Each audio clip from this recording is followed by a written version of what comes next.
네, 안녕하세요. 엘레나입니다. 이번 시간에는 우리 삶의 그 고통의 좀 근본이 되는 에고에 대해서 한번 알아보려고 하는데요.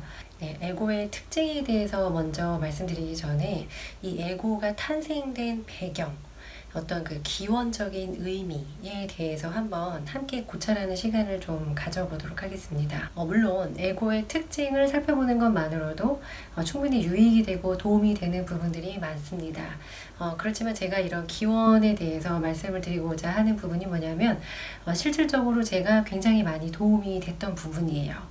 우리가 책을 찾아보거나 어떤 영성 정보들을 볼 때 이 에고를 적이라고 생각하게 되는 오류를 범하게 되기가 쉽습니다. 그래서 누구에게나 존재하는 이 에고 자체를 제대로 인식하지도 못한 상태에서 적으로 없애려고 하는 시도를 하다 보니까 오히려 도움이 되는 게 아니라 더 왜곡돼서 안 좋은 방향으로 갔었던 경험도 있었고요. 또 많은 분들도 그런 오해를 통해서 뜻밖의 또 변수를 만나게 돼서 힘들어하거나 이런 경험들이 있을 거라고 생각이 됩니다. 그래서 좀 더 큰 시각으로 바라보고 우리가 에고를 버릴 수 없다는 것, 그렇다면 왜 우리와 함께 이렇게 존재해야만 하는가에 대해서 좀 더 생각해 보고 좀 이해가 된다면 많은 도움이 되실 거라고 생각을 합니다. 저도 이 부분 때문에 상당히 좀 오랜 시간 동안 답답함이 있었는데요. 제 안의 에고를 받아들이지 못했었기 때문입니다. 저도 계속 이 에고를 없애야만 하는 존재로 생각을 하다 보니까 결국은 나 자신을 부정하는 게 되더라고요. 나 자신을 부정하는데 어떻게 잘 살고 나 자신을 사랑할 수가 있겠습니까? 그래서 이 에고에 대해서 한번 같이 살펴보도록 하겠습니다. 자, 먼저 우주를 한번 떠올려 볼까요? 과학에서는 거의 암흑 물질로 되어 있다고 말을 하고요. 또 어떤 경전 같은 것들을 보면은 공우, 순수한 있음이라는 표현이 나오기도 합니다. 최근에는 순수의식이라는 표현으로 말을 하기도 합니다. 그 의식 자체의 모든 것이 발생된 어떤 원인 같은 상태라는 건데요. 실제로 우리가 알고 있다시피 빅뱅이라는 과정을 통해서 이 우주가 탄생했다고 알려져 있습니다. 네, 결과적으로는 이 한 점으로부터 이 모든 이 지구상의 만물이 탄생되었다라는 것인데요. 네, 실제로 빅뱅 이후에 만들어졌던 그런 원자들이 우리의 구성 요소이기도 하죠. 우리 몸도 그렇고 동물이나 TV나 핸드폰 이런 사물 같은 것조차도 이 동일한 원소로 구성이 되어 있습니다. 다만 어떤 종류의 원자가 어떤 방식으로 배열되어 있느냐에 따라서 어떤 물건이 되기도 하고 어떤 생명체가 되기도 합니다. 네, 우리는 이 세상을 만든 창조주가 아니기 때문에 왜 이런 식으로 어떤 물질이 만나서 그렇게 빅뱅 현상이 일어났는지에 대해서는 정확하게 알아낼 수는 없습니다. 네, 물론 과학적으로 계속 분석하고 또 관찰하고 데이터를 기반으로 해서 우리가 어느 정도 인식하게 되거나 또 개인적인 체험이나 명상과 같은 그런 그 각각의 내면에서 일어나는 것들을 통찰하고 연구함으로써 우리가 알게 되는 공통적으로 발생하는 부분에 대해서만 알 수 있을 뿐입니다. 그래서 여러분들이 어떠한 지식을 만나더라도 절대적인 것이다 라고 무조건 받아들이기보다는 본인이 그것에 대해서 실험을 해보고 또 맞는지 연구도 해보고 많은 것들을 또 다시 찾아서 조합을 해서 이것이 맞게 타당한지에 대해서 검토해보는 것도 필요합니다.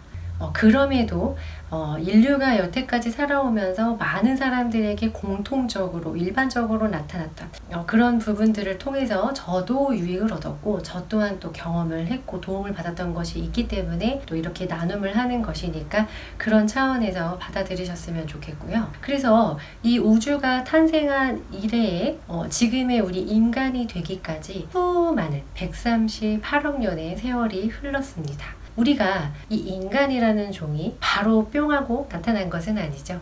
별들의 생성에서부터 세균과 같은 그런 아주 미생물부터 시작을 해서 진화를 해서 현재 인간이 되었습니다. 지금은 지구에서 가장 큰 영향력을 행사하고 있죠. 그럼에도 불구하고 우리 인간들은 왜 살아야 되는지, 그리고 내가 살아가는데 어떤 목적이 있는지 어떤 의미가 있는지, 이 우주가 무엇이고 나는 또 무엇인지, 이런 어떤 상관관계라던가 이런 거에 대해서 굉장히 좀 많이 모르고 살아가는 편이에요. 우주는 굉장히 긴 오랫동안 역사를 가지고 계속 이어져 오는 흐름입니다. 그게 바로 삶이라는 것이거든요. 네, 우주의 변화가 끊임없이 이어졌고요. 그게 생명체의 형태로도 변화가 일어났고 의식으로도 변화가 일어났습니다. 네, 이것을 차원에 빗대어서 한번 말을 해볼까요? 네, 흔히 우리는 4차원 시공간을 살고 있다고 이야기를 합니다. 그런데 우리 주변을 살펴보면 곤충들이나 세균들, 동물들, 인간에 이르기까지 다양한 생명체가 함께 살고 있는 것을 발견할 수 있습니다. 그것들을 통해서 한번 실마리를 찾아볼 텐데요. 먼저 1차원을 알아볼까요? 1차원은 직선으로 이루어진 세계입니다. 왼쪽과 오른쪽만 구별할 수 있는 세계죠. 바이러스를 예로 들 수가 있을 거고요. 좌우 움직임을 통해서 이 세상을 경험하고 인식합니다. 네, 이들에게도 의식이 있지만 아주 미미해서 어떤 생각이나 생존에 대한 느낌 같은 것들이 이렇게 두드러지게 나타나지는 않습니다. 네, 2차원 사각형을 둘 수가 있을 텐데요. 이들은 좌우 위 아래를 인식할 수 있는 존재들입니다. 식물이나 세균, 곤충, 벌레들이 있을 수 있겠죠. 이들은 이 4가지 움직임의 방향을 통해서 이동하면서 살아가고 있습니다. 물론 이들에게도 그들에 맞는 수준의 의식이 있기는 하지만 생각을 할 수 있는 존재는 아닙니다. 하지만 몸의 감각을 통해서 위협을 감지하거나 느낄 수는 있습니다. 3차원을 한번 볼까요? 네, 3차원은 대표적으로 그 공간이 추가된, 높이가 추가된 정육면체를 예로 들 수가 있을 텐데요. 많은 동물들이 여기에 해당됩니다. 동물들은 느낌을 인식할 수도 있고 약간의 생각을 할 수도 있습니다. 그리고 동물의 특징을 살펴보면 자기만의 영역, 공간을 굉장히 중요시하잖아요. 개들도 오줌으로 자신의 영역을 표시를 하죠. 그리고 그 영역 안에서 살아가려고 합니다. 많은 동물들이 자신의 그런 생활 터전, 어떤 그 공간을 벗어나려고 하지 않죠. 그런 자기만의 공간을 구축을 하면서 그 안에서 발생되는 것들을 인식하고 살아가게 됩니다. 인간이 살아가고 있다는 이 4차원의 세계를 한번 볼까요? 4차원에는 이 3차원에서 시간이라는 개념이 추가되었습니다. 네, 물론 시간이 환상이라는 개념이 많이 나오고 있는데요. 이것은 이렇게 생각하면 비유가 잘 될 것 같습니다. 우리가 극장에서 영화를 볼 때 영화 필름이 계속 바뀌어 나가죠. 그러니까 움직이는 거잖아요. 필름이 움직임을 통해서 막 빠르게 몇 초 단위로 지나가면 우리는 그 캐릭터들이 정지된 화면이 아니라 움직여지는 걸로, 시간이 흘러가는 걸로 인식을 하게 됩니다. 네, 인간은 많은 것들을 느낄 수도 있고 생각을 할 수 있습니다. 단순히 생각을 하는 것만이 아니라 보이지 않는 생각의 차원에서 많은 것들을 상상을 하고 그걸 실제로 물질적 현실로 이루어내기도 하는, 많은 창작물들을 만들어내기도 하는 존재입니다. 인간이 생각을 할 수 있게 된 결정적인 계기는 바로 뇌라는 기관의 발달입니다. 동물도 물론 뇌가 있지만 인간의 뇌는 동물의 뇌보다 훨씬 더 복잡한 구조를 가지고 더 많은 신경망들이 연결되어서 활성화되어 있는 것들을 볼 수가 있습니다. 그래서 우리는 머릿속으로 많은 것들을 상상해낼 수가 있고요. 실제로 그 상상에는 제한이 없습니다. 그런데 바로 이 부분에서 인간의 고통이 시작되기도 합니다. 역기능이라고 말을 할 수도 있을 것 같습니다. 이 생각 자체가 긍정적인 방향으로 좀 더 어떤 나은 것들을 창조하고 좋은 방향으로 생각을 해서 우리 인생을 끌고 갈 수 있다면 굉장히 좋겠지만, 부정적인 생각들을 통해서 실제로 존재하지도 않는 생각을 하면서 괴로워한다거나 어떤 상황이나 사람들을 있는 그대로 보는 게 아니라 세상을 왜곡해서 보기 때문에 존재하지도 않는 고통을 만들게 되기도 한다는 것입니다. 이게 인간이 겪는 그 고통의 근본적인 이유 중에 하나이기도 합니다. 현실에 일어나는 것만 있는 게 아니라 10년 전에 일어났던 사건들, 작년에 일어났던 거, 재작년에 일어났던 거, 그런 부분들로 아직까지 힘들어하면서 살고 있는 사람들이 많습니다. 태초에는 아무것도 분별이 없는 순수한 있음의 상태, 기쁨과 지복밖에 없는 그런 사랑 그 자체인 상태가 있었지만 그게 빅뱅을 통해서 이 물질로 표현이 되면서 음과 양 두 가지 형태로 나눠지게 됩니다. 성질이 좀 다르죠. 우리의 존재는 단순히 이 육신, 몸만이 아니에요. 여러분도 경험해서 아실 겁니다. 마음이 고요해졌을 때 혹은 뭐 명상을 하거나 어떤 평화로운 상태에 있을 때 내가 일어나는 생각을 알아차리게 되는 뭔가가 있는 경험을 하게 되기도 합니다. 생각에 매달리는 게 아니라 이런 생각이 일어났네? 라고 알아차리는 그 무언가가 있다라는 것이죠. 이것은 특별한 게 아니라 모든 것이 하나에서 만들어졌다고 했잖아요. 비물질과 물질 중에 비물질을 의미하는 것이기도 합니다. 의식이라고 말을 하기도 하죠. 그와 반대로 우리가 물질적으로 보이는 이 몸이 있습니다. 이 음과 양 두 가지, 즉 반대되는 성향이 존재한다. 네, 우리의 이 지구는 이원성의 세계로 되어 있다라는 것에 초점을 두고 한번 이해를 해보시기 바랍니다. 이 양이라는 측면은 바로 이 순수 의식, 모든 만물이 생겨나게 된 그 본질의 근원 자리, 그것을 양의 성질로 보겠습니다. 그리고 이 육신, 몸을 물질의 측면으로 한번 보겠습니다.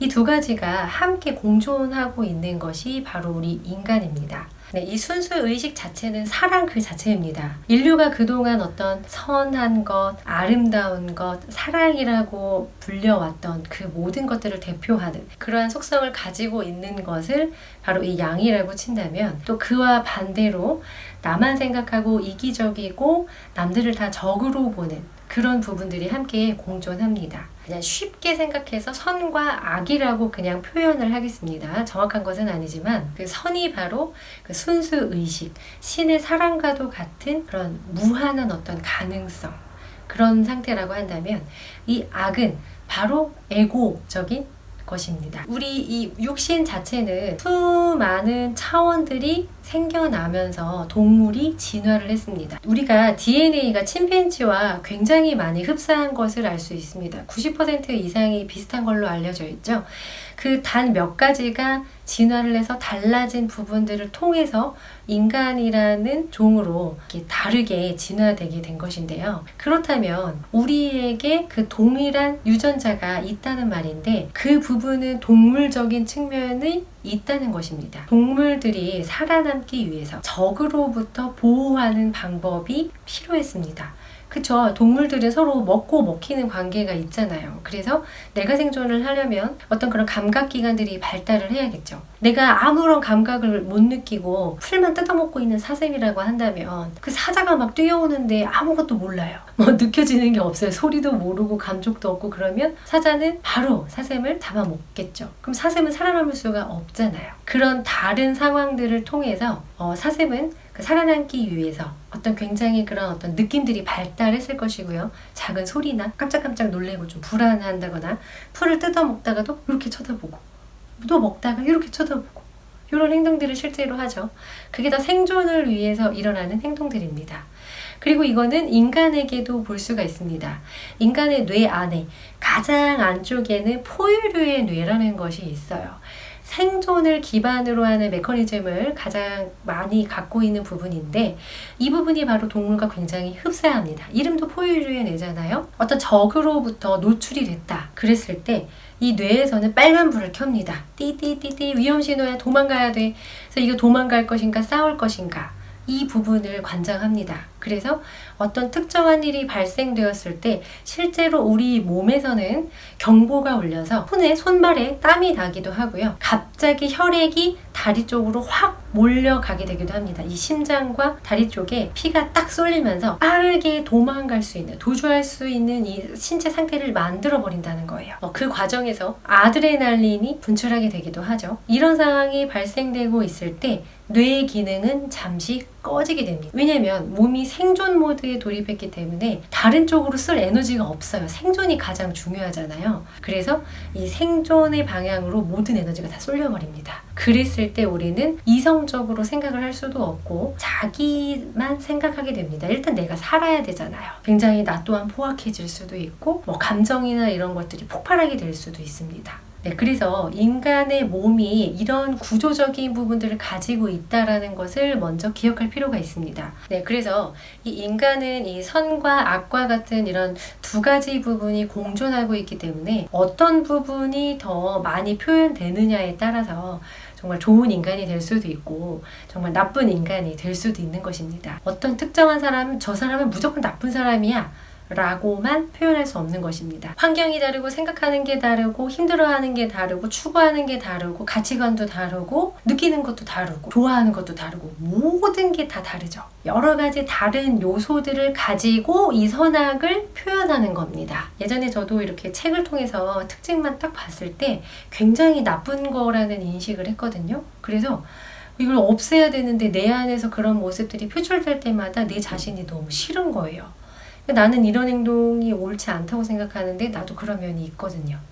저 사람도 그런 면이 보일 때는 정말 나쁜 사람으로만 보이기 때문에 그 사람이 갖고 있는 어떤 그런 좋은 점이 안 보일 때도 있어요. 그리고 보통 이 에고가 생존 모드에 활성화되어 있을 때는 막 가난하거나 상처가 심하거나 힘든 일을 겪었을 때 당연히 그 상황에서 생존을 해야 되기 때문에 굉장히 이기적이고 마음이 닫혀 있습니다. 일단은. 동물들이 덫에 걸렸을 때 굉장히 포악해지잖아요. 그 다리에 그 덫이 걸려있으면 얼마나 아프겠어요. 그래서 사람이 도와주려고 다가가도 절대 못 건드리게 막 으르렁거리면서 대치를 하게 되는데 그게 그 동물이 그 사람을 죽이고 싶어서 그런 게 아니죠. 자신이 다쳤는데 저 사람이 나를 죽이려고 하는 것 같으니까 자신이 살려고 발버둥 치는 겁니다. 포악하게. 인간도 똑같이 그런 상태가 된다라는 것을 인정하는 게 필요합니다. 누구나 다 그렇게 될 수가 있고 그런 것들을 경험하게 되어 있습니다. 그거를 통해서 발전을 하고 더 나은 방향으로 진화를 하게 되고 배움을 얻기 위한 것이기 때문에 피할 수 없다. 그리고 그런 것들이 없으면 인간은 발전하지도 않고 궁극적으로는 살아있는 이 생명체로서 의미가 별로 없는 거예요. 그렇기 때문에 너무 안 좋게만 생각하지 마시고 내 안에 이런 동물적인 본성, 그런 에고가 있다. 누구나 다 있다. 다만 몇 %를 내가 지금 발휘하고 있는가. 나 너무 동물적으로 90%로 살아가고 있다. 그런 사람도 있을 수 있죠. 정말 어떻게 개발시켜 나가느냐가 중요한 거니까 다음 시간에는 이 에고가 어떠한 큰 특징들이 있는지 그런 것들을 좀 자세하게 알아보면서 내가 지금 이런 에고적인 특성에 너무 빠져서 살고 있는 게 아닌가. 그것 때문에 내 삶이 힘들다는 것을 좀 자각하고 알아보고 또 반성하고 이렇게 돌아보고 개선할 수 있도록 그런 부분들에 대해서 한번 알아보도록 하겠습니다. 에고는 생존을 위해서 꼭 필요한 존재니까 너무 미워하지 마시고 그것도 내 자신의 일부입니다. 그러니까 어렵더라도 수용할 수 있는 방향, 내가 조금 더 알아가고 이해할 수 있는 방향으로 가는 것이 결과적으로는 나 자신을 사랑하는 일임을 알게 되셨으면 좋겠습니다. 네, 그럼 다음 시간에 또 만나도록 할게요. 안녕히 계세요.